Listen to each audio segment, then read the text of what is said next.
Hey, Birkett here, along with Carlos Monarrez for another preseason Zoom. And Carlos, we're closing in on roster cut day. Saturday, 4 p.m. Every NFL team has to cut their roster down to 53 players. Lions, I think, sit at 79 right now, so they've got a few moves to make. And I think there's some. I went through and did my 53 man roster prediction this morning. Um, and there are a couple battles that I still had a tough time with, and particularly on special teams. I mean, let's go right to it.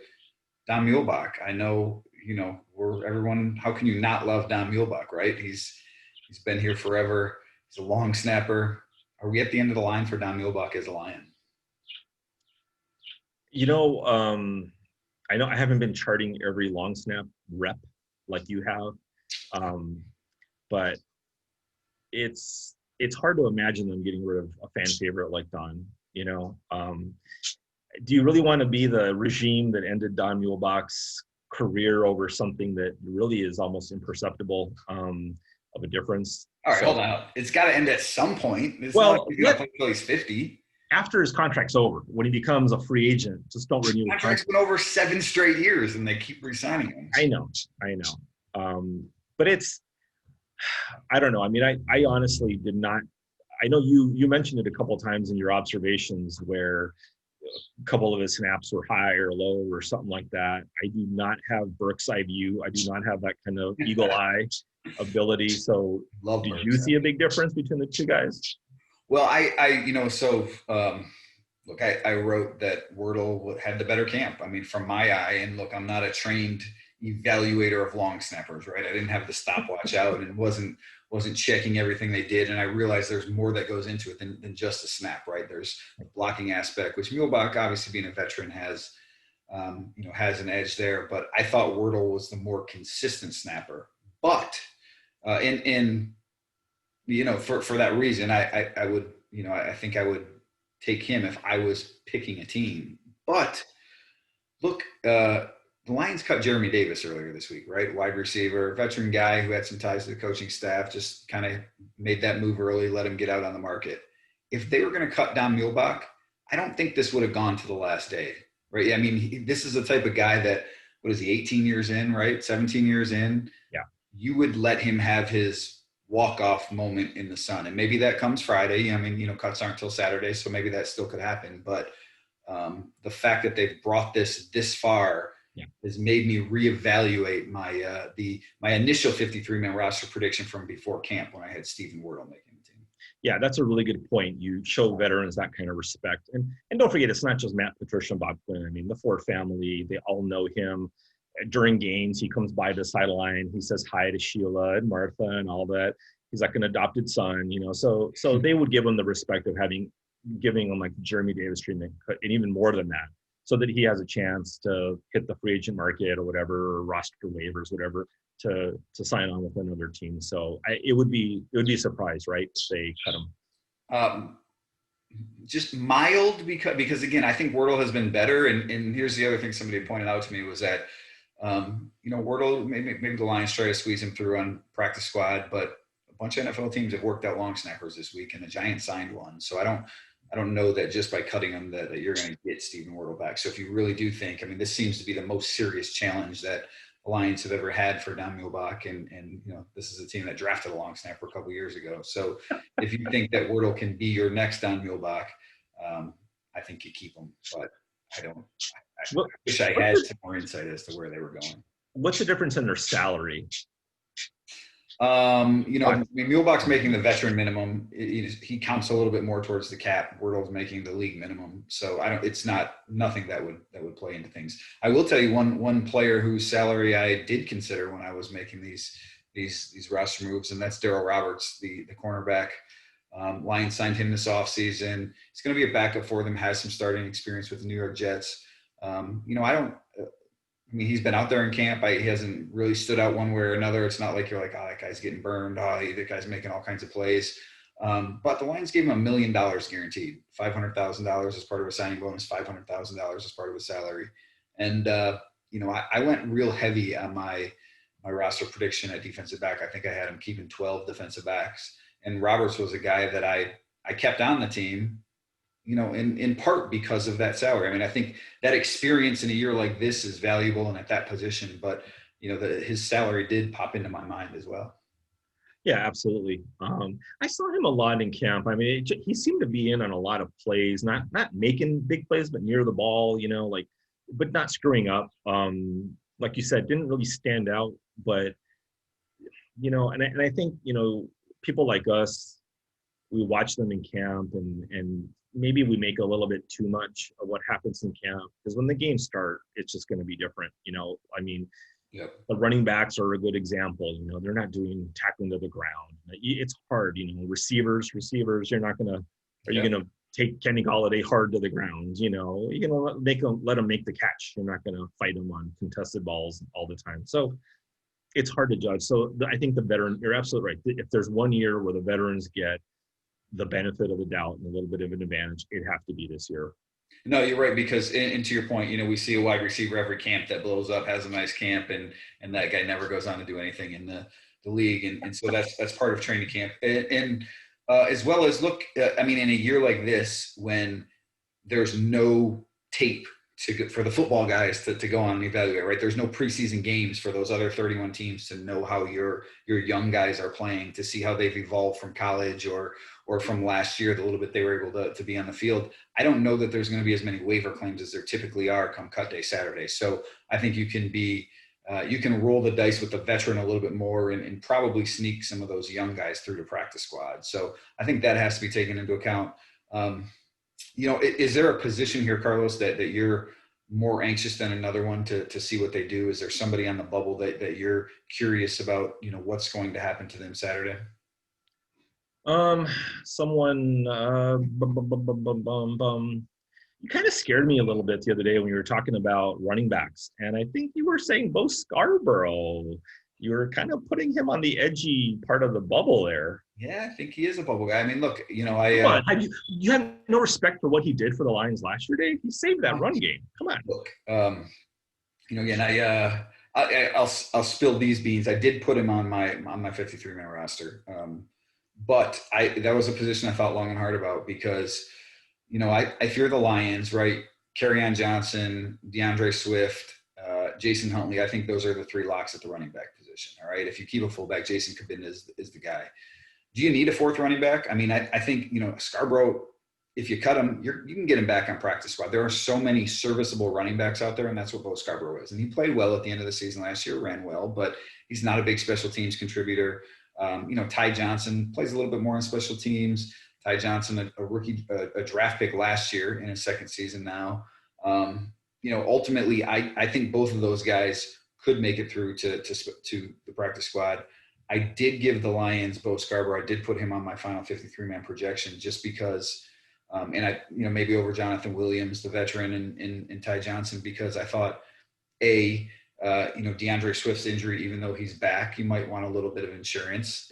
B, both of those backups would be rookies if Huntley and Kerryon were your only two, backups. And then C, I do give Bo a little bit of credit for what he did last year when he came in a tough situation and ran effectively, not great, but ran effectively. He's a little bit different type back than those other guys. So if you want that sledgehammer, at least you have that option on your roster for the week. So I gave the Lions him, but I don't think it's an easy call because if you keep 6 wide receivers, and I do think they keep 6, if you keep 3 tight ends and you'll probably need a third tight end, I don't know, do you have to go short somewhere just to make up for that? Are you going to go short on the defensive line? Do you go short at running back?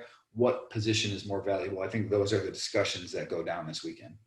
Well, I think the running back, I mean, as we learned a long time ago in a different regime, when the Java the Best thing happened, they were just hoping, Martin Mayhew and his staff were just hoping that he'd be okay. And, Kerryon's had a history of injuries. Swift, something's going on with him where they're being careful about him, and that was one of the big Achilles heels of the offense last year was they ran through so many running backs. I don't know what it is. You don't have the Earl Campbells anymore, don't exist in the world. The guys who take that beating, the Adrian Petersons, it's tough. So you can't just hope that Kerryon stays healthy this year. You can't hope that a rookie like Swift, does everything he's supposed to do without any preseason games, to get his feet wet. And So I think you need to, Scarborough was a guy who proved durable. And like you said, sledgehammer kind of guy. He's the one guy that's kind of a different pace running back. I would definitely favor him over Ty Johnson, I think. And like you said, Ty does more stuff on special teams. But I think you could sneak Ty probably through waivers easier, right? And put him on practice. I think both of them can get through, but I do think Ty would get through waivers too. So do you have a bird in your house? Do you have a pet bird? I do have a parakeet, yes. Oh my God, I didn't know that. All right, next video, next week when we're talking about the season opener, I want the bird to make an appearance. Can you make that happen? Like if you let it out of the cage, does it fly around or what happens? No. Her name is Pickles. If I Pickle. let her out Oh of the my cage, God.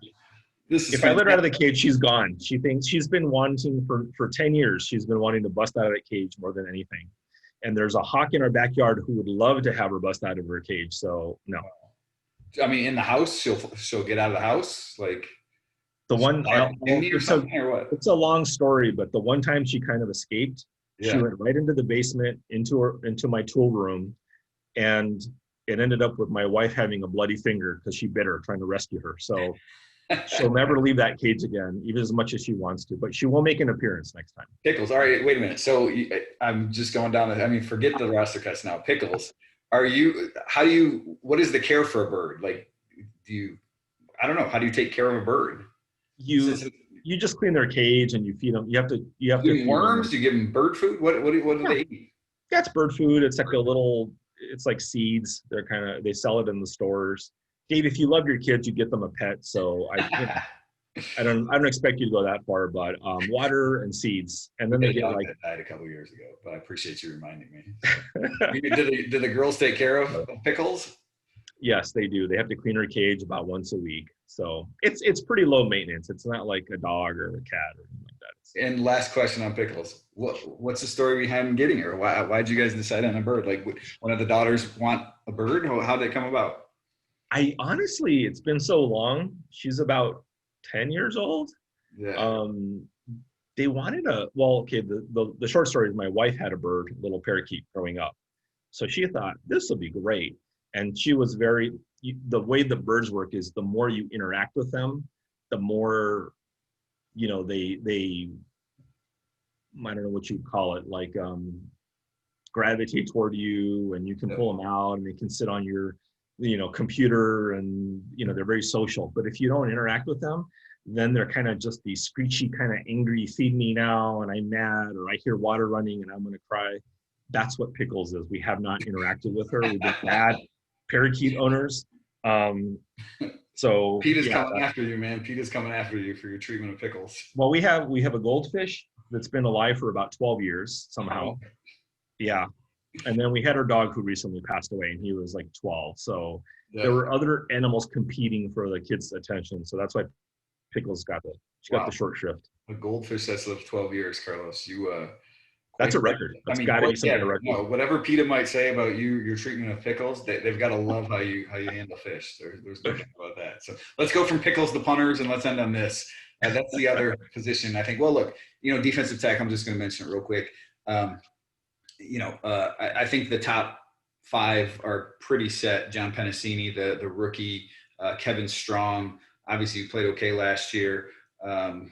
Frank Herring, he would be the other one that I think are sort of competing for one, maybe two jobs in there.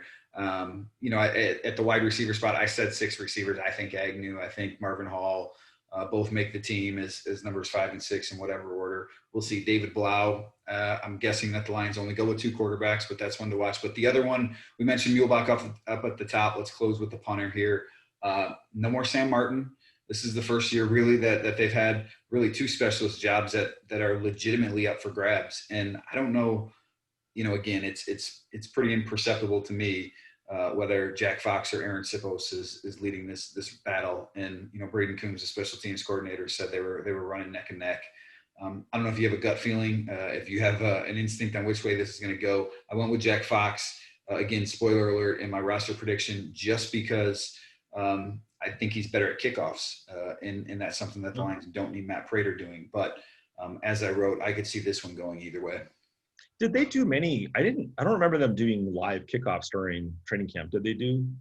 Some. Well, 1 or 2 days. Yeah. I watched him a little bit yesterday at the open practice at Ford Field as well. And, it just seemed like Jack Fox was hitting the ball a little bit better than Sipos.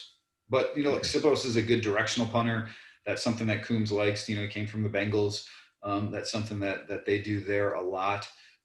So I could certainly see the Lion.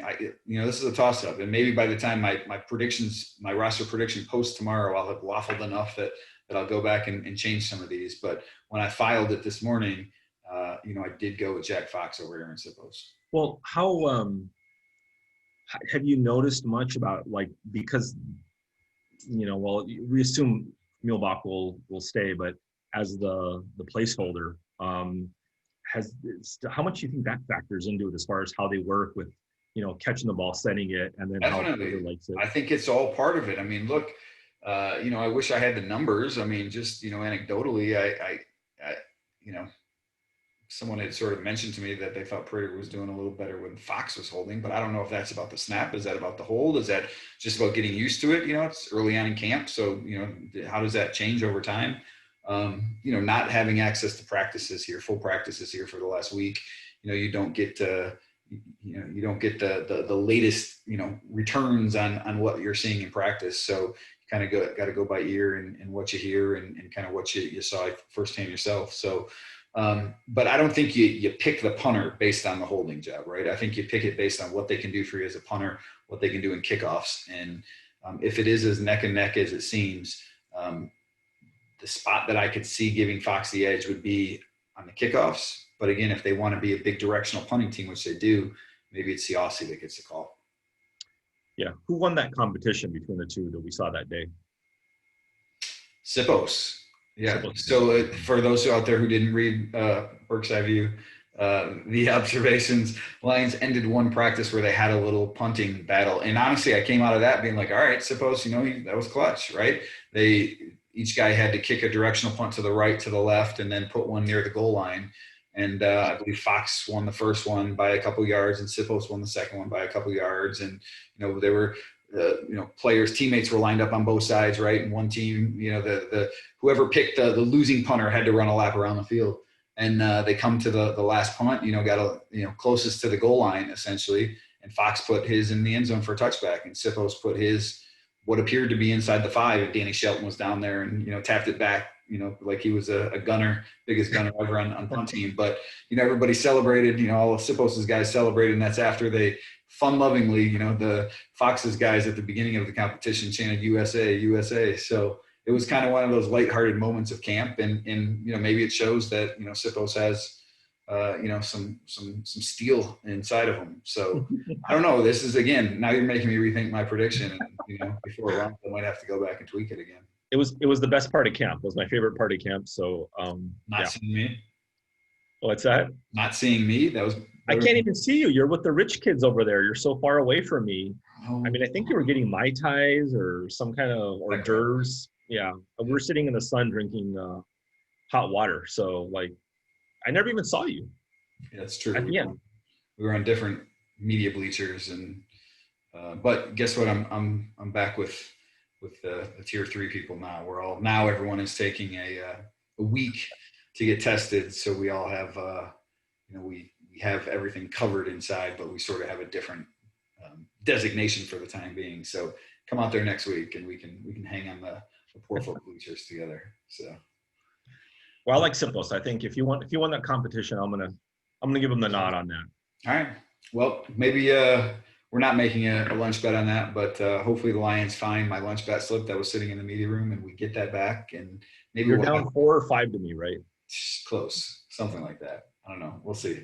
I'm going to talk to the Lions about getting that back. And I'm going to talk to you about making sure that Pickles makes an appearance on camera next week when we talk about the Lions season opener against the Chicago Bears. It's almost here next Sunday, and looking forward to it.